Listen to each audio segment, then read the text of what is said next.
Summer holidays வந்தாச்சு, நம்ம GD ஹாலிடேஸும் வந்தாச்சு. GD holidays, South India's #1 travel brand. போன வருஷம் டாக்குமெண்ட்ரி கூட வந்துச்சு. அவன் வந்து ஒரு மாதிரி மேட் கை. ஸோ அவனோட அந்த ஜோன்ல இருக்கிற ஒரு பர்சன்ங்கிறது மட்டும் தெரியும். பேட்டல் ஆக்சுவலாக ஜூனியர் ஆர்டிஸ்ட் ரோல் பண்ணியிருந்தேன் இல்லையா. ஸோ அப்போலேருந்து ஆனால் அதை முடிச்சுட்டு வந்து இல்லை வேலைக்காக திருப்பி ஊருக்கு கிளம்பி போய் டைம் வேஸ்ட் பண்ணாதுங்கிற மாதிரி சொல்லிட்டாங்க. பேசினா ரொம்ப நல்லா பேசுவார், பயங்கர ஜாலியான மனுஷன். ஆனால் எனக்கு ஒரு ரெசர்வேஷன் எப்பவுமே இருக்கும். ஏன்னா நம்ம அப்போ பார்த்த சூர்யா லாஸ்ட் டே ஷூட் முடிச்சுட்டு அவர் வீட்டில் கூப்பிட்டு ஒரு சின்ன டின்னரில் கொடுத்தாரு. அதெல்லாம் மறக்கவே மாட்டேன். சூர்யா சார் வீட்டில் டின்னர் சாப்பிட்ற மாதிரி ஒரு ஃபீல். சினிமாவோட நியூஸ் வணக்கம். நான் ஜியோ பேசிட்டு இருக்கேன். ரெட்ரோ தியேட்டர்ஸ்ல பயங்கரமா போயிட்டு இருக்குது. படத்துல மைக்கேல் மிராஸ் அப்படின்ற ஒரு கேரக்டர்ல ஒரு பயங்கரமான வில்லனிசம் கொடுத்து வில்லனா ஜெயிச்சிருக்காரு அப்படின்னு சொல்லலாம். ஒரு வெறுக்க வைக்கிற நடிப்பை வந்து கொடுத்திருக்காரு விது அவர்கள். ஸோ அவர் தான் இப்போ நம்ம கூட கான்வர்சேஷன்ல ஜாயின் பண்ணியிருக்காரு. ரெட்ரோ பத்தி நிறைய விஷயங்கள் நம்ம கேட்டு தெரிஞ்சுக்க போறோம். அது பண்ண இல்ல அவரோட ஜோனி பத்தி நிறைய விஷயங்கள் நம்ம இந்த இன்டர்வியூல கேட்டு தெரிஞ்சுக்க போறோம். வாங்க பார்க்கலாம். வணக்கம் ப்ரோ, விது ப்ரோ, எப்படி இருக்கிறீங்க? நல்லா இருக்கேன், நீங்க? நல்லா இருக்கிறேன். விது அப்படின்ற பேரை தாண்டி மைக்கேல் மிராஸ் அப்படின்ற ஒரு வில்லனை எங்களுக்கு ரொம்ப பரிச்சயம் ஆயிட்டீங்க அப்படின்னு சொல்லலாம். ஸோ ஃபர்ஸ்ட் ஆஃப் ஆல் ரிசெப்ஷன்ல இருந்தே ஸ்டார்ட் பண்ணலாம். ரெட்ரோக்கு என்ன ரிசெப்ஷன் கிடைச்சிட்டு இருக்குது குறிப்பிடும்படியா உங்களோட கேரக்டருக்கு? ஏன்னா நிறைய மீம்ஸ் பார்க்க முடியுது உங்க கேரக்டருக்காக. ரொம்ப நல்லா இருக்கேன் ஆக்சுவலா. லைக் ஜிகத்தண்டா ஷட்டானி பண்ணப்போ பேரா ரிசெப்ஷனாக தெரிஞ்சது, நான் ஆளாக பெருசாக தெரிஞ்சுக்கல. இப்போ நேற்று தியேட்டர் விசிட்ஸ் போகும்போது அங்கெங்கெல்லாம் வந்து கிங் மைக்கேல் மிராஸ்ன்னு கத்துறாங்க. ஸோ அதெல்லாம் வந்து நல்லா இருக்கு. ஓகே, ரெட்ரோ பற்றி பேசுறதுக்கு முன்னாடி எங்களுக்கு ஒரு விஷயம் தெரிஞ்சுக்கணும்னு ஆசைப்படுறோம். இப்போ ஸ்டோன் பெஞ்சில் நீங்கள் நிறைய படங்கள் பண்ணியிருக்கிறீங்க, கார்த்திக் சுப்ராஜ் அவரோட நிறைய படங்கள் நீங்கள் அசோசியேட் பண்ணியிருக்கிறீங்க. பிஃபோர் தட் விது அப்படிங்கிறவர் வந்து யாரு? அவருக்கு சினிமாவில் எப்படி பேஷன் வந்துச்சு ஆக்டிங்குள்ள? ஷோ இந்த கதையை பப்ளிக் ஓப்பன் பண்ணலாமா? தெரியாத கதை தானே, தெரிஞ்சுக்கலாம். பேசிக்காக நான் கோயம்புத்தூர்லேருந்து வரேங்க. நான் இன்ஜினியரிங் எல்லாம் படித்து அதுக்கப்புறம் கோயம்புத்தூரில் ஒரு 2 வருஷம் வேலை பார்த்து அப்புறம் ஒரு MBA படிச்சுட்டு திருப்பி கோயம்புத்தூரில் வந்து ஒரு 1.5 years ஒர்க் பண்ணிட்டு. பட் ஆனால் இல்லை, இன்ஜினியரிங் ரிலேட்டட், எலக்ட்ரிக்கல் ரிலேட்டட். சின்ன 4-5 yearsலேருந்து எனக்கு ரொம்ப ஒரு ஆசை இருக்கும். ஃபஸ்ட்டு ரஜினிகாந்த் சார் போய் 5 வயசு இருக்கும்போது என்ன ஒரு ஃபர்ஸ்ட் ஷோ ஒரு வீட்டில் இருந்த ஒரு அண்ணா கூட வந்து நான் போய் பார்த்துருக்கேன். ஸோ அங்கேருந்து ஆரம்பித்த ஒரு கிரேஸ். ஆனால் அது யோசிச்சதே இல்லை சினிமா. லைக் ஏன்னா நம்ம ஒரு உலகத்தில் இருக்கோம். சினிமாங்கிறது ஜென்ரலாக நம்ம ஆடியன்ஸை சின்ன வயசில் பார்க்கும்போது it's a completely different world. இல்லை நம்ம அது பெருசாக யோசிச்சு கூட பார்க்க மாட்டோம். ப்ளஸ் வீட்டில் அது ஒன்று படிக்கணும் அப்புறம் ஒரு வேலை பார்க்கணுங்கிற மாதிரி சொல்லி பண்ணது ஒரு 25-26 years. அப்போ ஐ ஜஸ்ட் தாட் இது பண்ணுற வேலையில் ரொம்ப சாட்டிஸ்ஃபேக்ஷன் இல்லை, சுத்தமாக சாட்டிஸ்ஃபேக்ஷன் இல்லை. மைண்டு திருப்பி சினிமா சொல்லிட்டு இருக்கு. ஒரு ஹார்ட் இன்ட்யூஷன். அதனால சரி எல்லாத்தையும் விட்டுட்டு வந்துட்டேன் சென்னைக்கு வந்துட்டீங்க. அந்த தேடல் எப்படி இருந்துச்சு? சினிமா ஒரு வாய்ப்பு கிடைக்கணும் அப்படின்ற ஒரு விஷயம். ஏன்னா கோயம்புத்தூர்லேருந்து வரீங்க, சென்னை கூட கிடையாது. சென்னையில இருந்து அந்த கான்டாக்ட் பில்ட் பண்ணுறது, அந்த ஜாயின் அப்படின்ற விஷயம் மூலியமா போயிடலாம். ஆனால் நீங்க கோயம்புத்தூர்ல சென்னைக்கு வரீங்க. எனக்கு அதுதான் லைஃப் வந்து ஒரு மாதிரி அமைஞ்சது. எப்படின்னா எனக்கு இப்போ ஸ்டோன் பெஞ்ச்ல கார்த்திகேயன் இருக்கார் இல்லையா. ஸோ அவர் வந்து எனக்கு, நானும் அவரும் வந்து எனக்கு சைல்ட்ஹுட்லேருந்து எனக்கு ஒரு அண்ணா ஃபிகர் மாதிரி வச்சுக்கோங்க. என் அப்பா அவர் அப்பா சின்ன வயசுல ஒரே வில்லேஜ் ஃப்ரெண்ட்ஸ் அந்த மாதிரி. ஸோ நம்மளுக்கு சினிமா பற்றி வேணும்னு ஒரு இது இருக்கும். அப்புறம் நாங்கள் 2010-11 அவர் வந்து யூகேல வேலை பார்த்துட்டு இருந்தார். நான் இங்கே அப்போல்லாமும் பேசியிருக்கோம், ஏதாவது வரும். அப்போதான் கல்யாணம் பண்ணார். ஸோ என்ன சினிமா ரிலேஷனாக ஒரு டாட் புள்ளி கனெக்ட் ஆகுது. சரி ஏதோ ஒரு பாயிண்ட்ல வேணும்னு நினச்சா அந்த பக்கம் வந்து போகலாம். இல்லை ஆனால் வந்தால் உடனே வாய்ப்பு கொடுத்து அப்படி கிடையாது. பட் ஆனால் அங்கேருந்து ஒரு சின்ன ஒரு த்ரெட் இருந்தது சினிமாவுக்கு, அமைஞ்சது தான். ஸோ ஒரு பாயிண்ட்ல சரி போனா நம்ம அதுக்காக ஒர்க் பண்ணுனா ஒரு ஆப்பர்ச்சுனிட்டி இருக்கு, கிடைக்குங்கிறது ஒரு நம்பிக்கை. ஸோ வந்துட்டேன் சென்னைக்கு. வந்தானா உடனே எதுவும் பெருசாக பண்ணல, கொஞ்சம் வருஷம் ஆச்சு. ஓகே. இன்னொரு விஷயம் நாங்கள் தெரிஞ்சுக்கணும்னு ஆசைப்படுறோம். கார்த்திக் சுப்ராஜ் அவங்களுக்கும் உங்களுக்குமான ஃபர்ஸ்ட் மீட் எப்போ, என்ன சொன்னாரு? ஆடிஷனா இல்லை வேற எதுவும் ப்ராசஸ்க்காக பார்த்து? அவரும் நான் வந்து ஆக்சுவலா 2009 அவர் சினிமாக்கெல்லாம் வரதுக்கு முன்னாடியே நான் வந்து மீட் பண்ணியிருக்கேன். ஸோ எங்களோட இன்ட்ராக்ஷன் வந்து ஃபர்ஸ்ட் வந்து சினிமாக்காக அஃபிஷியலா மீட் பண்ணும்போது ஒரு கேரக்டரா அவர் ஒரு ஆடிஷன். சினிமாக்காக ஆடிஷன் இல்லை, ஆனால் பேட்டையில் ஆக்சுவலாக ஒரு ஜூனியர் ஆர்டிஸ்ட் ரோல் பண்ணியிருந்தேன் இல்லையா. ஸோ அப்போலேருந்து ஆனால் அதை முடிச்சுட்டு வந்து இல்லை வேலைக்காக திருப்பி ஊருக்கு கிளம்பி போய் டைம் வேஸ்ட் பண்ணாதுங்கிற மாதிரி சொல்லிட்டாங்க. அப்படி சொல்லிட்டாங்க. அதுதான் வந்து ஆரம்ப இது இருந்தது. அப்புறம் சரி இதுதான் வந்துட்டோம், வேற எதுவும் யோசிக்க தோணல. சினிமா தவிர மைண்டு வேற எங்கேயுமே இல்லை. சரி அப்போ நடிக்கணும்னா அதுக்கு என்ன ட்ரைனிங் பண்ணணுமோ படிக்கணுமோ கற்றுக்கணுமோ அந்த விஷயங்கள் கற்றுக்கிட்டேன். அதுக்கப்புறம் கற்றுக்கிட்டோன்னா I think opportunities just open up okay. One of the அன்னைக்கு அப்படியான ஒரு விஷயம் சொல்லியிருக்கிறாரு. ஆனா ரெட்ரோக்கான ப்ரீ ரிலீஸ் இன்டர்வியூஸ்ல கேஸ்டிங் பத்தி பேசும்போது அவரே உங்களை வந்து மென்ஷன் பண்ணியிருக்காரு. மைக்கேல் அப்படின்ற ஒரு கேரக்டர்ல விது வந்து சூப்பரா பண்ணியிருக்காரு, ஷட்டானி கேரக்டர் பண்ணவர் சூப்பரா பண்ணியிருக்காரு, ரொம்ப கஷ்டப்பட்டாரு அப்படின்ற மாதிரி உங்களுக்கு குறிப்பிட்ட நிறைய இன்டர்வியூஸ்ல வந்து மென்ஷன் பண்ணி சொல்லியிருந்தாரு. இந்த அளவுக்கு அட்மையர் பண்றதுக்கு ரீசன் என்ன? ஏதோ ஒரு ஸ்பார்க் பார்த்துட்டாரு அப்படின்ற மாதிரி தான் நாங்க நினைக்கிறோம். தெரியலையே, பண்ற ஒர்க் பிடிச்சிருக்குன்னு நினைக்கிறேன். ஷட்டானி பண்ணும்போது அது ரொம்ப ஒரு அது 1 மீட்டர்ல இருந்துட்டே இருக்கணும் ஃபுல். இதுவும் பெருசா ஃப்ரீடமா பெருசா டயலாக்ஸோ இல்லை அந்த மாதிரி கிடையாது இல்லையா, அது மோர் ஃபிசிக்கல் ஒர்க். அதனால வந்து ஒரு பர்டிகுலர் டிசிப்ளின் மெயின்டைன் பண்ணி அந்த மாதிரி பண்ணோம். பட் மைக்கேல் ஒர்க் பண்ணும்போது I think we had a lot of fun. நிறைய ரொம்ப ஜாலியா இருந்துச்சு, அவ்வளோ ஃப்ரீடம் கொடுத்தாரு. அண்ட் நிறைய பேசியிருக்கோம், நிறைய ஆடிஷன் ப்ராசஸ் பத்தி ஏதோ சொன்னார்னு நினைக்கிறேன். ஆடிஷன் வந்து 14th ஜூன் ஷூட் போற மாதிரி இருந்தது. அதுக்கு ஒரு 2-3 days முன்னாடி வரைக்கும் நான் வந்து டெய்லி ஆடிஷன் டேப்ஸ் அனுப்பிட்டு இருப்பேன். அவர் வந்து சரிடா யோசிக்கிறேன், சரி இந்த மாதிரி ஒன்று பண்ணி அனுப்பு. ஸோ அந்த ப்ராசஸாக பண்ணும்போது ஐ திங்க் வி ஹேட் ஒரு குவைட் அ பாண்ட். அவர் சொல்றது எனக்கு நான் ப்ராசஸ் பண்ண விதமோ இல்லை நான் பண்றது அவருக்கு பிடிச்சதோ, ஆனால் அங்கேருந்து ஆரம்பிச்சதுதான் நினைக்கிறேன். இந்த படம் பண்ணும்போது ஐ திங்க் வி ஸ்பெசிஃபிக்லி ஒன்னா ஒர்க் பண்ற ப்ராசஸ்ல ஒரு பாண்டிங் ஒரு இது வரும் இல்லையா, அது வந்து நல்லா இருந்துச்சு. ஸோ மேபி அது நல்லா இருக்கலாம். கண்டிப்பா. கம்மிங் டு மைக்கேல் மிராஸ், இந்த கேரக்டருக்குள்ள நீங்க வந்தது எப்படி? ஆடிஷன்ல என்னென்ன விஷயங்கள் சொன்னாங்க? ஸோ ப்ரெப்ல இருந்து ஸ்டார்ட் பண்ணலாம். எல்லா விஷயங்களையும் பத்தியும் மைக்கேல் படத்துல ஆக்சுவலா வேற ஒரு கேரக்டருக்கு இன்னொரு சின்ன கேரக்டருக்கு தான் ஆடிஷன் பண்ணேன். ஃபர்ஸ்ட் ஆஃப் ஆல் ஃபர்ஸ்ட் வந்து சரி அது என்ன கேரக்டர் நாங்க கேட்க மாட்டோம், நானும் சொல்லல. அது பண்ணுனவங்களுக்கு நான் வந்து வேற இன்னும் ஸ்லைட்லி, ஆனா சின்ன ரொம்ப இல்ல அதுக்கு ஆடிஷன் பண்ணோன்னு அது வந்து இல்ல இந்த ஃபீலுக்கு அது கரெக்டா செட் ஆகாது, வராது மாதிரி சொல்லிட்டாங்க. சரி ஓகே, நம்ம எல்லாம் வந்து ஒரு ஆப்பர்ச்சுனிட்டி, பெரிய படம், சூர்யா சார் படம் வந்து ரொம்ப சரி ஒரு என்னமோ ஒரு ஃபீலிங் இருக்கும்ல, நம்மளுக்கு ஒன்று கிடைக்குமாங்கிற ஒரு ஏக்கம் இருக்கும். அது இல்லைன்னு சொன்னோன்னே நான் வந்து இவ்வளோ தாடி வச்சிருந்தேன். ஓகே, நான் நேராக போய் ஃபுல்லாக வந்து வீட்டுக்கு போய் அன்னைக்கு நைட்டு வந்து சரி நீ சேவ் அடிக்கிறோம், அடுத்த நாளிலேருந்து புதுசாக ஆரம்பிக்கிறோம், ஃப்ரெஷ்ஷாக ஒன்று ஸ்டார்ட் பண்ணுற மாதிரி போய் ஃபுல்லாக சேவெல்லாம் அடிச்சுட்டு அதுக்கப்புறம் அடுத்த நாள் சும்மா உட்காந்துருக்கும் போது வீட்டில் ஒரு ஃபோட்டோ எடுத்தாங்க. அந்த ஃபோட்டோ வந்து நான் ஓகே அது என்ன ரொம்ப இன்ட்ரெஸ்டிங்காக இருக்கேன்ட்டு அனுப்பிச்சி விட்டேன். அதை அனுப்பினோடனே அவர் வந்து சரி நீ உடனே ஆஃபீஸ் கிளம்பி வா, இன்னொரு கேரக்டருக்கு எனக்கு இருக்கிற மாதிரி இருக்கு, கிளம்பிவான்னு சொன்னார். ஸோ அப்போ போனோன்னா அப்போது பேச ஆரம்பிச்சு அப்போ அடுத்த ஓவர் த நெக்ஸ்ட் 2-3 days ஒரு ஆடிஷன் மாதிரி பண்ணோம். அந்த சூரி சார் இன்னொருத்தர் ஆக்டிங் ட்ரைனர் இருக்காரு, ஸோ அவரு வந்தாரு. அவங்க 2 பேர் கூட வந்து ஒரு சின்ன ஆடிஷன்லாம் பண்ணி அப்போ ஏதோ ஒரு சின்ன விஷயம் பார்த்து அங்கேருந்து சரி ஓகே ஆடிஷன் பண்ணலாம், இந்த கேரக்டர் ஒர்க் பண்ண ட்ரை பண்ணலாங்கிற மாதிரி பண்ணாங்க. கொஞ்சம் கொஞ்சமாக இன்ஃபர்மேஷன் கொடுப்பாரு, இந்த மூடில் ஒன்று வேணும், இல்லை இதுலேருந்து இந்த ட்ரான்சிஷன் அந்த மாதிரி வேணும்னு. ஒரு வாரம் 10 நாள் போச்சு. அப்புறம் அவங்க ஷூட்டு கிளம்பி போயிட்டாங்க. ஷூட்டு கிளம்பி போனோடனேயும் அவருக்கு இன்னும் ஒரு சின்ன டவுட் இருந்துச்சு. ஐ திங்க் இன்னும் வேற ஏதோ பேசிட்டு இருந்தாங்கன்னு நினைக்கிறேன்.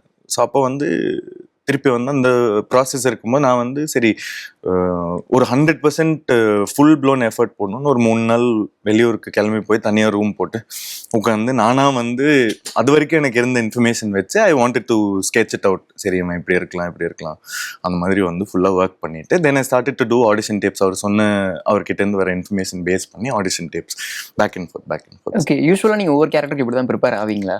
இந்த மாதிரி இப்போ இந்த கேரக்டர் நீங்கள் இப்படி பண்ணியிருக்கிறீங்க, சில இல்லாட்டி ஷட்டானியோ இல்லை அதுக்கு முன்னாடி நீங்கள் பண்ண கேரக்டர்ஸோ ஏதாச்சும் ஹோம் ஒர்க் பண்ணி சின்ன கேரக்டர் இருந்தாலும் மேபி ஷட்டானி வந்து நிறைய சொன்னேன் ஃபிசிக்கல் ஒர்க்ஸ், அதனால நிறைய ஜிம்னாஸ்டிக், சிலம்பம், ஓடுறது, அது நீங்கள் காலங்காலத்தில் இருந்துச்சு, நிறைய வேலை பண்ணுவோம். ஆனால் முக்கால்வாசி வந்து ஃபிசிக்கலாக தான் இருந்துச்சு. ரொம்ப எமோஷ்னலாக எனக்கு பெருசாக அதுலேருந்து ஒரு நம்மளோட என்ன கொடுக்குறோங்கிறது வந்து ரொம்ப அப்படி எனக்கு தெரியல, அது எப்படி எக்ஸ்பிளைன் பண்ணணும்னு தெரியல. பட் இது வந்து மோர் மேபி எப்படி சொல்லலாம், he is not very human. ஷட்டானி வந்து ஹியூமன் பீயிங் தான், ஆனால் ரொம்ப அனிமலிஸ்டிக் இன்ஸ்டிங்ஸ் அந்த மாதிரி. இந்த கேரக்டருக்கு இப்படி ப்ரிப்பேர் இந்த அளவுக்கு ஒர்க் தேவைப்படுது. ஏதோ வேணும்ல, you have to work it into your system பாடின்னு எனக்கு ஒரு ஃபீலிங் இருந்துச்சு. ஹியூமனான ஒரு கேரக்டர், ஃப்ரீடம் கொடுத்துட்டாங்க. இதுதான் சீனோ இல்லை சீனன்னு இல்லை, ஆனால் இதுதான் மூடு, இந்த மாதிரி விஷயங்கள் வேணும் இந்த மாதிரி சொல்கிறாங்க. ஸோ நானே போய் எழுதி உட்காந்து டயலாக்ஸ் எழுதி ப்ரிப்பேர் பண்ணி ஓகே மைக்கேல் மிராஸ் இதை பண்ணணும். எனக்கு இதுக்கு முன்னாடி இந்த மாதிரி ஒரு ப்ராசஸ் பண்ணுறதுக்கு எனக்கு ஒரு ஆப்பர்ச்சுனிட்டியும் கிடைச்சதில்லை. இதில் வந்து அந்த ஸ்பேஸ் இருந்தது. நல்ல சரி லைக் போய் பண்ணலாமே, இன்ட்ரெஸ்டிங்காக ஏதாவது ஒன்று பிடிச்சிட்டு வரலாம் பண்ணேன். இப்போ மைக்கேல் மிராஸ் பற்றி இன்னும் டெப்த்தாக நாங்கள் தெரிஞ்சுக்கணும்னு ஆசைப்படுறோம். அந்த கேரக்டருக்கு உங்களை ஓகே பண்ண தருணம்ல உங்களுக்கு எப்படி இருந்துச்சு? ஸோ அதுக்கான ப்ரெப் சரி ஓகே ஸோ அதுக்கான ப்ரெப் ரெடி ஆகுறது ஸோ எல்லாமே இருக்கும் இது எல்லாமே தான் ரெடி ஆகுற ப்ராசஸ் தான். டாட்டூ எல்லாம் அங்க டெம்பரரி டாட்டூஸ் தான். ஸோ அதான ஒரு டெய்லி ஒரு 2 hours மேக்கப்புக்கு முன்னாடி உட்கார்ந்தது அண்டமான்ல இருந்த வரைக்கும் கையில வரைஞ்சிட்டு இருப்பாங்க ஒரு ஆர்டிஸ்ட் வந்து உடம்புல எல்லா டாட்டூவும். ஊட்டி போறதுக்குள்ள இந்த ஸ்ப்ரே மாதிரி வந்துருச்சு. ஸோ இல்லை அந்த கேரக்டருக்குள்ள நீங்கள் ஃபிட்டின் ஆகுது அப்படின்ற ஒரு விஷயம் இருக்குல்ல, பாடி லாங்குவேஜ்லேருந்து ஃபன்னி அப்படின்ற மேட்ருக்குலாம் அது எப்படி ஃபிட்டின் ஆனீங்க நீங்கள்? இது எப்படி ஆனேன்னு தெரியலையே. அதுதான் எல்லாமே எனக்கு தெரிஞ்ச அந்த ஒரு 15 days நாங்கள் ஆடிஷன் ஆரம்பிச்சதுலேருந்து அப்புறம் நான் போய் ஒர்க் பண்ணிட்டு வந்ததுலேருந்து அங்கேருந்து ஏதோ ஒன்று பிடிச்சது தான். ஓகே சரி, ஃபர்ஸ்ட் ஷார்ட் பண்ணோன்னு என்ன சொன்னார் கார்த்திக் சுப்ராஜ் அவர்கள்? மைக்கேல் மிராஸ் வச்சு ஒரு ஷார்ட் பண்ணிட்டார். ஃபர்ஸ்ட் ஷார்ட் பண்ணோன்னு என்ன சொன்னார்? ஓகே சொன்னார். ஏதாச்சும் கமெண்டா சொல்லியிருப்பாருல்ல, ஏன்னா அவர் ஒரு எதிர்பார்த்திருக்கிறாரு. அவரு அப்படி பண்ணும்போது அவரு டேக் ஓகே சொன்னாலே அது எனக்கு ஒரு கமெண்ட் மாதிரி தான். ஓகே, ஏன்னா அவரோட சென்சிபிலிட்டிக்கு ஒரு விஷயம் கரெக்டா இருக்குன்னு தோணுச்சுன்னா நம்ம அதுக்கு மேல நான் நிறைய அது இல்லாம வேற இடத்துல இப்போ நாசர் சார் கிட்ட பேசுறப்போ இல்லைன்னா பசுபதி கிட்ட டயலாக் பேசுறது அதெல்லாம் வந்து ரொம்ப என்ஜாய் பண்ணாருன்னு நினைக்கிறேன். அதெல்லாம் முடிச்சோன்னு ரொம்ப நல்லா இருக்குன்னு மாதிரி சொன்னார். It's very complimentary. எங்கே அவருக்கு ரொம்ப பிடிச்சிருச்சுன்னா அவர் இது பண்ணிடுறேன். நான் யூஸ்வலாக மானிட்டர் பக்கம் போக மாட்டேன். இந்த படத்தில் ஒரு ட்ரிக் கற்றுக்கிட்டேன். அவர் பண்ணிட்டு அவர் ஓகே சொல்லிட்டாருன்னா அவர் அடுத்தது பார்த்துட்டு இருப்பார் இல்லையா, அதுக்குள்ளே அங்கே ஓடி போயிடும் அவர் ரியாக்ஷன் பார்க்கறதுக்கு. ஸோ அவர் சின்ன ஒரு ஸ்மைலோ அந்த ரியாக்ஷன் பார்த்துட்டேன்னா ஓகே அப்பா இது பிடிச்சிருக்கு அந்த மாதிரி. நாங்கள் என்ன நினைச்சோம்னா ஆடி லான்ச்ல அவர் ஒரு விஷயம் சொல்லியிருந்தார், இந்த கேரக்டருக்குள்ள விது செட் ஆகிறதுக்கு ரொம்ப கஷ்டப்பட்டாரு அப்படின்ற மாதிரி ஒரு விஷயம் சொல்லியிருந்தார். நாங்கள் என்ன நினைச்சோம்னா ஸோ அவர் பயங்கரமா ஆசைப்பட்டு அந்த கேரக்டர் எழுதி இருக்கிறாரு. ஸோ அதுக்கேற்ற மாதிரி நிறைய விஷயங்கள் அவர் சொல்லியிருப்பாரு. பயங்கரமா இது வேணும் அது வேணும் அப்படின்ற மாதிரி ஆசைப்பட்டிருப்பாரு அப்படின்னு நினைச்சோம். நீங்க சட்டுன்னு இப்படி முடிச்சிட்டீங்க, இல்லை வேற ஏதாச்சும் கேட்டாரா இது வேணும் அப்படின்ற மாதிரி? எதுவும் ரெஃபரன்ஸஸா எதுவும் ஸ்பெசிஃபிக்காக கேரக்டர் ரெஃபரன்ஸஸா இல்லைன்னா ஒரு கல்ட் லீடர் ஒருத்தன் சார்ல்ஸ் மேன்சன் ஒருத்தன் போன வருஷம் டாக்குமெண்ட்ரி கூட வந்துச்சு. அவன் வந்து ஒரு மாதிரி மேட் கை. ஸோ அவனோட அந்த ஜோன்ல இருக்கிற ஒரு பர்சன்ங்கிறது மட்டும் தெரியும். எதுவும் ஸ்பெசிஃபிக்காக பெர்ஃபார்மன்ஸஸா இல்லை சினிமாவில் எழுதின கேரக்டர்ஸாக கிடையாது. ஆனால் ரியல் லைஃப்ல சார்ல்ஸ் மேன்சன் ஒரு கல்ட் லீடர் ஒருத்தன் தான். அவன் வந்து ஒரு படையே தூண்டி விட்டு நிறைய கொலை அப்படி இப்படி இஸ் வெரி ரூத்லெஸ். அவனோட இன்டர்வியூல பாத்தீங்கன்னா பயங்கர போன் சில்லிங்கா இருக்கும் அவன் பேசுறது கேட்கறதுக்கு. ஸோ அந்த ஆளோட மைண்ட் செட் மட்டும் இருக்கணும். கோரா வந்து அந்த மாதிரி ஒரு ஆள், அவ்வளவுதான் தெரியும். ஸோ அதை வச்சு ஒர்க் பண்ணதான். கஷ்டப்பட்டான்னு சொல்றது வந்து மேபி எனக்கு அது வந்து நான் ரொம்ப என்ஜாய் பண்ணி பிடிச்சி பண்ற ஒரு வேலை இல்லையா. கஷ்டம் என்னன்னா இது கிடைக்குமா கிராக் பண்ணிடுவோமா மாட்டோமாங்கிறது மட்டும்தான் கஷ்டமே தவிர அந்த ப்ராசஸ் வந்து எனக்கு இதுக்கு தான் நான் வந்தோம் லைக் அந்த மாதிரி ஒரு ஜோன் தான். ஸோ எனக்கு ரொம்ப பிடிச்சி I had a lot of fun creating this character with him. Okay இன்னொரு கமெண்ட் நாங்கள் பார்த்துருந்தோம், அது நானுமே ஃபீல் பண்ணியிருந்தேன் படம் பார்க்கும்போது. லுக் லைக் மேடி சார் மாதிரியே நீங்கள் இருக்கிறீங்க அப்படின்ற ஒரு விஷயம். நீங்கள் பார்த்தீங்களா அந்த கமெண்ட்ஸ் எல்லாமே? நிறைய பேர் வந்து கமெண்ட் பண்ணுறாங்கன்னு தெரியல, என்ன பார்க்குறாங்க மேடி சாருக்குன்னு தெரியல. ஓகே இதை தாண்டி வேறு ஏதாச்சும் ஒரு comment close to the order remain ஆகுது பப்ளிக் ஏதாச்சும் ஒரு சொன்ன கமெண்ட் என்னோட கேரக்டருக்கு இப்படி ஒரு இல்லை எனக்கு ஜென்ரலாகவே கொஞ்சம் ஓவரால் கமெண்ட்ஸாக வரும்போது ரியல் லைஃப் பர்சனாலிட்டி, அதாவது ஒரு கேரக்டராக கம்ப்ளீட்டாக போயிடுறேன். Like you're able to go there, அப்புறம் திருப்பி வந்துட்டு. ஆனால் அந்த கேரக்டர் பார்க்கறதுக்கும் இப்போ என்ன பார்க்கறதுக்கும் பெருசாக ரிலேட்டே பண்ணிக்கிறது இல்லை. அதுதான் ஐ திங்க் பிக்கெஸ்ட் காம்ப்ளிமெண்ட் வந்து லைக் தட் ஒரு படம் பார்க்குறாங்க, என்ன போய் அங்கே கேரக்டராக பார்க்கறதுக்கு அந்த கன்விக்ஷன் இருக்குது, அந்த அளவுக்கு பண்ணுறோன்னா I think that is the biggest take away. Okay இப்போ மைக்கேல் மிராஸ் வந்து ஒரு அத்தாரிட்டேரியன் பயங்கரமான சர்வாதிகாரி அவர். இப்போ இந்த கேரக்டரில் நீங்கள் ஃபிட்டின் ஆகிட்டீங்க, அதை வெறுக்க வைக்கிற நடிப்பையும் மக்களுக்கு நீங்கள் கொடுத்துட்டீங்க அப்படின்னு சொல்லலாம். நிறைய பேர் திட்டமுமே செய்கிறாங்க, இந்த கேரக்டர் பயங்கரமாக வெறுக்க வச்சிட்டாங்கப்பா அப்படின்ற மாதிரி. இப்போ வந்து நம்ம வந்து நினச்சதை பண்ணிட்டோம்ப்பா, கேரக்டர் நம்ம ஜெயிச்சிட்டோம் அப்படின்ற ஒரு சாட்டிஸ்ஃபேக்ஷன் கொடுக்கல, இல்லை நம்ம போய் இப்படி ரெஜிஸ்டர் ஆகிட்டோமே அப்படின்ற மாதிரி ஒரு வருத்தம் உங்களுக்கு வருது? இல்லைங்க, கேரக்டர் தானே ரெஜிஸ்டர் ஆகுது. ஓகே இல்லை இப்படி நம்ம போய் ரெஜிஸ்டர் ஆகிருக்கிறோமே அப்படின்ற மாதிரி ஒரு தாட் பாதர் ஃபீலிங் இல்லை. சாட்டிஸ்ஃபேக்ஷன் எப்படி ரெஜிஸ்டர் ஆனா போதும், அது எப்படி ரெஜிஸ்டர் ஆனாலும் பரவாயில்ல. ஆடியன்ஸ் பாக்குறாங்க, மேபி வேற ஏதாவது கேரக்டர் பண்ணும்போது இதே அளவுக்கு கன்விக்ஷனோட ஒரு பாசிட்டிவ் கேரக்டரோ இல்லை வேற ஏதாவது ஒரு நல்ல விஷயம் பண்ணும்போது ஐ திங்க் ஏத்துப்பாங்கன்னு நினைக்கிறேன். ஓகே வெர்சடைலா இருக்கணும், நெகட்டிவ் ஓகே நட்பு பத்தி பேசி ஆகணும். எவ்வளவு நட்பா இருப்பாரு செட்ல உங்களோட? ரொம்ப எனக்கு வந்து அவரு, அதாவது நான் ஃபர்ஸ்ட் பார்த்த ஹீரோ நான் ஒரு இதுல சொல்லியிருந்தேன். ஓகே நான் கோயம்புத்தூர்ல நாங்கள் ஸ்கூல் எல்லாம் கட் அடிச்சுட்டு 12th ஸ்டாண்டர்ட் ரிவிஷன் எக்ஸாம்ஸ் அந்த மாதிரி ஏதோ போயிட்டு இருந்துச்சு. பரிஸ்தான் ஒரு காஃபி ஷாப்ல வந்து ஷூட் பண்ண வராங்க. ஜில்லுன்னு ஒரு காதல் ஒரு பாட்டு, முன்பேவா அன்பேவா பாட்டோட ஒரு சின்ன ஒரு சீக்வன்ஸ். அவர் வந்து காஃபி எடுத்துட்டு வந்து பூமிகா மேம் அங்க பின்னாடி உட்காந்துருப்போம். நாங்கள் ஒரு 4 பேர் எங்க ஸ்கூல் ஃப்ரெண்ட்ஸ். நாங்கள் டெய்லி கட் அடிச்சுட்டு ஸ்கூல் முடிச்சுட்டு இல்லைன்னா வந்து ஹாலிடே டைம் அங்கதான் போய் வெட்டியா நாள் ஃபுல்லா உட்காந்துருப்போம்ல, எதுவுமே பண்ண பெருசா எதுவும் ஆர்டரும் பண்ண மாட்டாங்க. ஒரு கிட்டார் ஒன்று இருக்கும், ஒரு காஃபியை வாங்கி வச்சு ஃபுல் டே உட்காந்து. ஸோ அந்த மாதிரி ஒரு நாள் திடீர்னு வந்து இந்த ஃபிளாஷ் மாப் மாதிரி நடந்துச்சு. டக்கு டக்குன்னு ஏதோ 2 வண்டி வந்துச்சு. அவரோட அந்த ஃபியரை ஒரு வண்டி ஒன்று ஓட்டுவார், அதை கொண்டு வந்து நிறுத்தினாங்க. ஒரு கேரவன் வந்துச்சு, இறங்கினாங்க. நீங்களே இருக்குன்னா இருங்க இல்லைன்னா கிளம்பிக்கோங்க மாதிரி இன்ஃபார்ம் பண்ணிட்டு ஒரு சின்ன ஷூட் நடக்க போகுது. ஜஸ்ட் ஒரு 1 hour 1.5 hours மாதிரி. ஸோ நாங்கள் வந்து சரி ஓகே இருக்கலாமே அப்படின்னு பார்த்தா அப்புறம் யார் படம்னு பார்த்தா ஆக்சுவலாக சூர்யா சாரோட படம் ஜில்லுன்னு ஒரு காதல். நீங்கள் அப்போ யோசிச்சு பார்த்தீங்கன்னா அவர் வந்து காக்க காக்க நந்தா அந்த மாதிரி ஃபிலிம்ஸ் எல்லாம் நான் பார்த்து வியந்து பார்த்துருக்கோம் இல்லையா. ஸோ பார்த்தோன்னே எனக்கு வந்து ஸோ ஃபர்ஸ்ட் நான் பார்க்குற ஹீரோ வந்து அங்கே வந்து சூர்யா சார் தான். ஸோ இப்போ இவ்வளோ வருஷம்க்கு அப்புறம் almost I think 19 years 18-19 years ஆச்சு. 7 கூட இல்லைங்க, 6 or 7. ஸோ அந்த டைம்லேருந்து so it just feels like ஒரு லைஃப் ஒரு சர்க்கிள் போய் திருப்பி வந்து ஃபர்ஸ்ட் டைம் ஐ திங்க் ஷட்டானி ரெஜிஸ்டர் ஆச்சு. பட் மூஞ்சியா ரெஜிஸ்டர் ஆகிறது இப்போதான். அது சூர்யா சார் படத்துல சூர்யா சாருக்கு ஆப்போசிட்டா ஒன்று ப்ளே பண்ணிங்கிறது ரொம்ப ஒரு ட்ரீம் மாதிரி, ஒரு சரியல் மூமெண்ட். அவர் என்ன கமெண்ட் கொடுத்தாரு உங்க கேரக்டருக்கு? அவர் எதுவும் ஸ்பெசிஃபிக்கா கமெண்ட்லாம் பண்ணல. உங்க பெர்ஃபார்மன்ஸ் பார்த்துட்டு நல்லா பண்றீங்க அப்படின்ற மாதிரி இருந்துச்சு, பிடிச்சிருந்தது.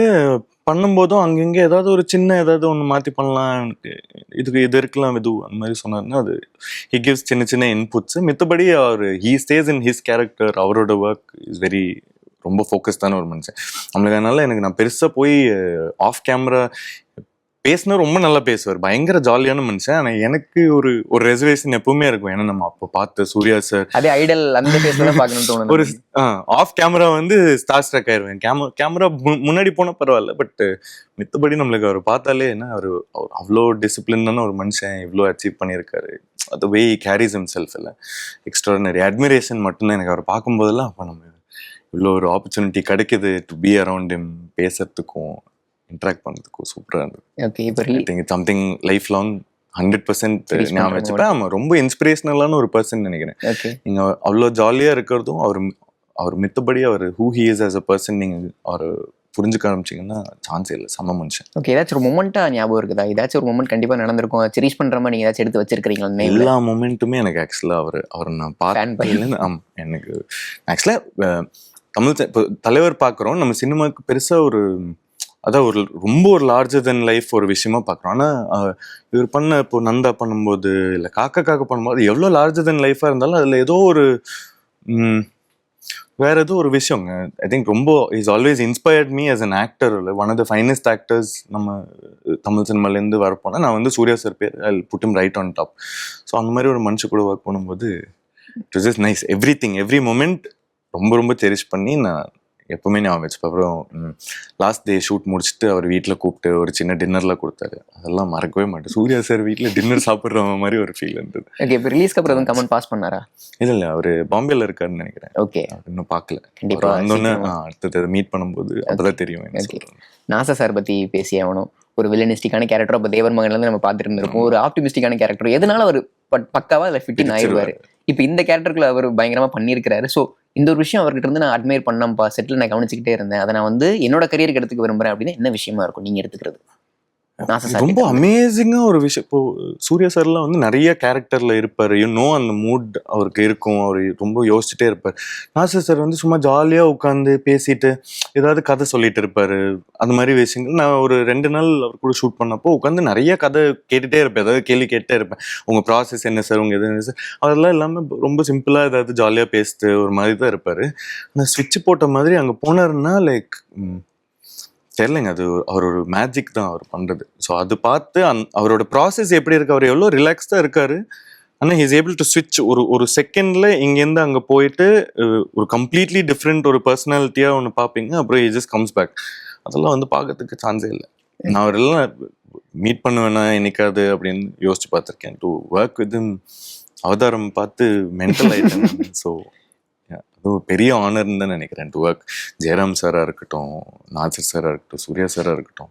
ஜெயராம் சார்ல பஞ்சதந்திரம், அதுக்கு எல்லாரும் முன்னாடி பார்த்து பயங்கரமா எல்லாரும் பார்த்து பயங்கரம். அதுக்கு முன்னாடி அந்த ஒரு ஜூலி கணபதினு ஒரு படம், பாலுமேந்திர சார் ஹீரோவா இருப்பாரு, ஆனா சான்ஸே இல்லை, சரியான பெர்ஃபார்மன்ஸ். ஸோ இந்த மாதிரி ஆளுங்க இன்ட்ராக்ட் பண்றது, நம்ம பேசுறது, யூ கெட்டிங் டு ஒர்க், அதுவே மொமெண்ட்ஸ். அதான் இப்போ நாசர் சார் கூட பண்ண அந்த சீன் வந்து அது ஆக்சுவலாக நீங்கள் படத்தில் பார்க்கறது அது ஒரு சிங்கிள் ஷாட்டாக ஒரு சீன் அங்கே எடுக்கும்போது எடுத்தாங்க, அது ஒரு 3.5 minutes. ஸோ அது முடிச்சோன்னா அவர் வந்து வெரி நைஸ், ரொம்ப நல்லா இருக்கு அப்படிங்கிற மாதிரி சொல்லிட்டு அவர் ரொம்ப இட்ஸ் வெரி காம்ப்ளிமெண்ட்ரி. எனக்கு அது வந்து ரொம்ப திங்க் ஒரு சின்ன கிரீடம் மாதிரி.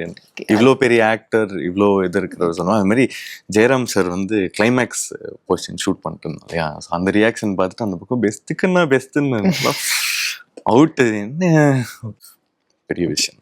முக்கியமாக உங்களோட 2 எக்ஸ்பிரஷன் பற்றி பேசி ஆகணும். இப்போ நாசர் சார் வந்து நைட் டைம்ல ஒரு வயசான மனுஷன் நிம்மதியாக தூங்க கூட முடியல, கான்ட் ஸ்லீப் பீஸ்ஃபுல்லி அப்படின்ற மாதிரி சொல்லுவார். அப்போ நீங்கள் வரைக்கும் என்ன அப்படின்னு கேட்டுட்டு ஒரு அக்செப்டன்ஸ்க்கு வருவீங்க, ஓகே ஓகே அப்படின்ற ஒரு அக்செப்டன்ஸ்க்கு வருவீங்க. ஸோ அதே மாதிரி கிளைமேக்ஸில் ஜெயராம் சார் வந்து லாஃப்டர் இஸ் பிக்கஸ்ட் வெப்பன் அப்படின்னு சொல்லும் போது ஒரு அக்செப்டன்ஸ்க்கு வந்து நீங்கள் ஒரு சிரிப்பு கொடுப்பீங்க. ஸோ இந்த மாதிரியான மெனக்கடல் இருக்குல்ல ஒவ்வொரு எக்ஸ்பிரஷனுக்கும், இது நீங்கள் போடுவீங்களா இல்லை கார்த்திக் சுப்ராஜ் வந்து வேணும் அது வேணும் இந்த டேக் வேணும் இத்தனை டேக் போகணும் அப்படின்ற மாதிரி போடுவாரா? கேரக்டர் சீன் பேப்பர் படிக்கிறோம், அவங்க கொடுக்குறாங்க, அதுலேருந்து ஒன்று ப்ராசஸ் பண்ணிவிட்டு அவர் எழுதியிருப்பார் overall skeleton of the scene என்ன இருக்கும்னு.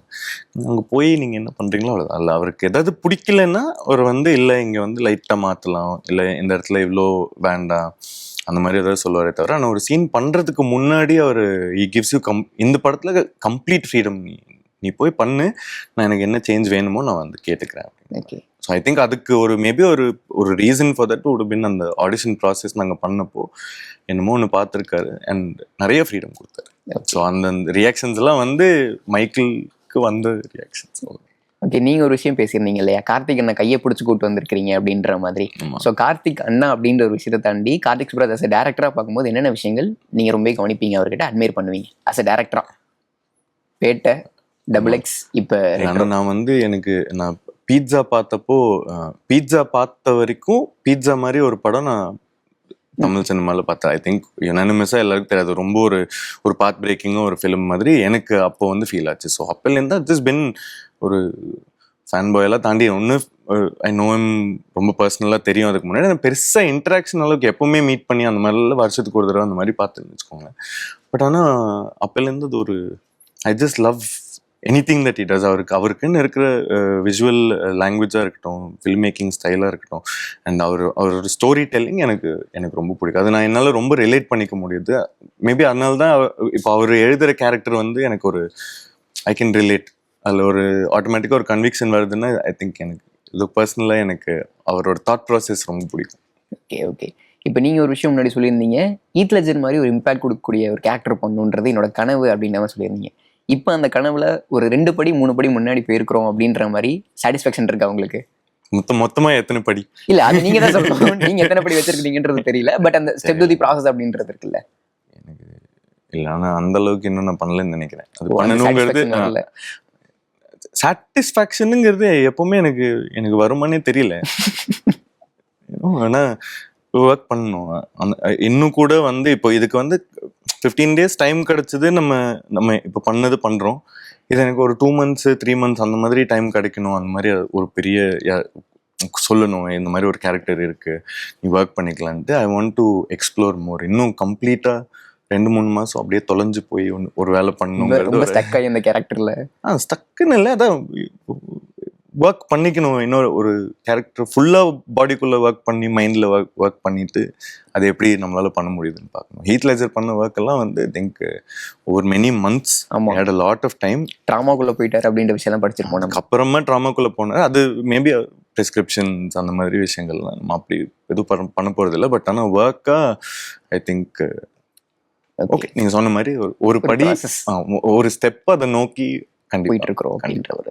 ஓகே, இப்போ ஷட்டானி ஒரு பெரிய ரிசெப்ஷன் கொடுத்த கேரக்டர். விது அப்படின்ற ஒரு ஃபேஸ் ரெஜிஸ்டர் அப்படின்னாலும் பேராக ரெஜிஸ்டர் ஆயிடுச்சு. விது அப்படிங்கிறவர் தான் இப்போ இந்த ஷட்டானின்ற ஒரு கேரக்டர் பண்ணியிருக்கிறார் அப்படின்ற மாதிரி. இப்போ ஷட்டானிக்கு அப்புறம் நீங்கள் எவ்வளோ பொறுப்போடு இருந்தீங்க? உங்களுக்கு எப்படியான கேரக்டர்ஸ் வந்துட்டு இருந்துச்சு? இல்ல ரெட்ரோக்கு தான் நீங்க ரெடி ஆயிட்டு இருந்தீங்களா இல்ல கம்ப்ளீட்டா? இல்ல ரெட்ரோக்கு ரெடியா இல்ல, வேற ஒரு ஃபிலிம் பண்ற மாதிரி இருந்துச்சு. அதனால அதுக்கு வந்து அது வெளியிலயா இல்ல கார்த்திக் சுப்ராஜ் அவரோட ஸ்டோன் பெஞ்ச். ஓகே.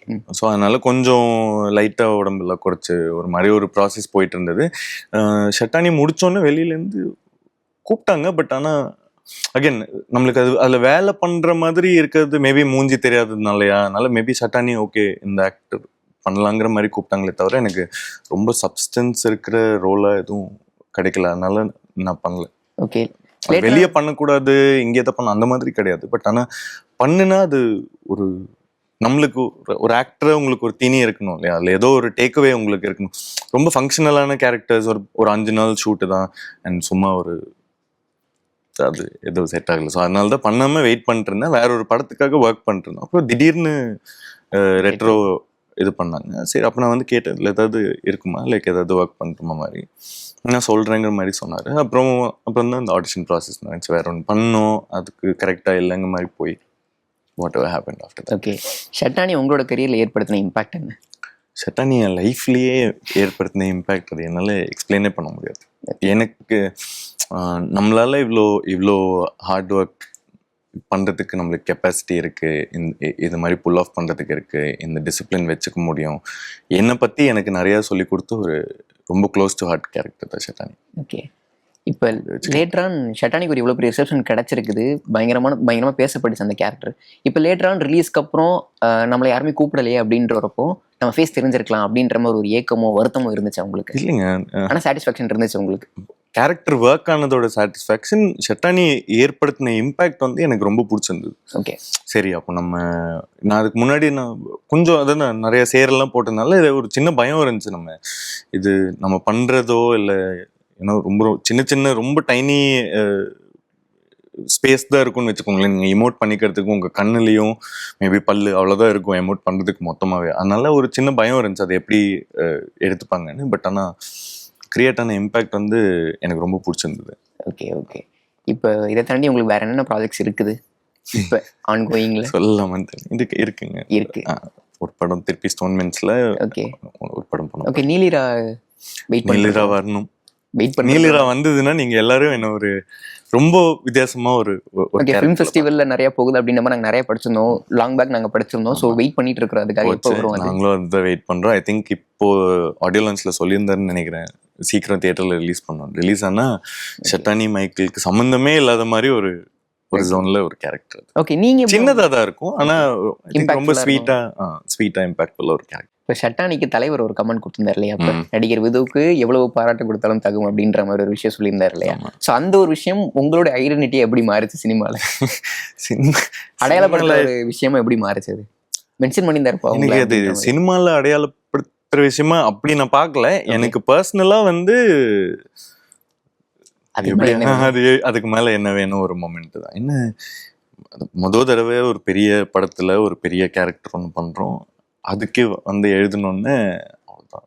ஒரு மாதிரி ரொம்ப தலைக்கும் எடுத்துக்கல. ஆனால் I always keep it very very close to my heart. அவர் மீட் பண்ணுறதுக்கு ஆப்பர்ச்சுனிட்டி கிடைக்கல. ஸோ இந்த படம் பார்த்துட்டு பிடிச்சதுன்னா மேபி ஓகே இல்லை ஏதாவது கூட்டிகிட்டு போய் காட்டினாங்கன்னா நல்லா இருக்கும். கண்டிப்பாக. Thank you bro, thank you so much. உங்கள் நேரத்துக்கும் பொறுமைக்கும் ரொம்ப அழகாக உங்களோட பதில் கொடுத்துருந்தீங்க. தேங்க்யூ. சம்மர் ஹாலிடேஸ் வந்தாச்சு, நம்ம ஜிடி ஹாலிடேஸும் வந்தாச்சு. GD holidays, South India's number 1 travel brand.